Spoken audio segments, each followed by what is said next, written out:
Hey everyone, after my last uploaded video on Gazzew's blue ice switch bases, I had a request in the comments for Magnus Nonegard on a comparison of the switches before and after retooling. Magnus, I'm sorry if I mispronounced your name, but here we go guys. A, S, D, and F are all stock switch bases that haven't been retooled. Z, X, C, and V are all retooled switch bases. So here's how they're going to sound before retooling.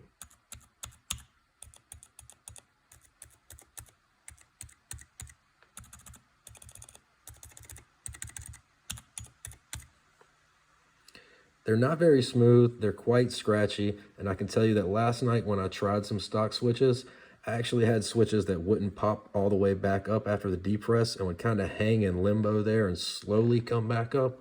I'm using 68-gram springs, and I imagine if you're using lighter springs, it could be a serious issue and you wouldn't have switches coming back up. You'd probably be mid-word trying to hit a button that you have to hit again, and for whatever reason, it's still stuck halfway down and hasn't come back up.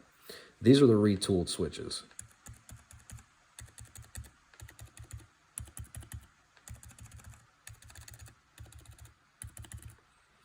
So it's kind of what you expect out of a silent linear switch.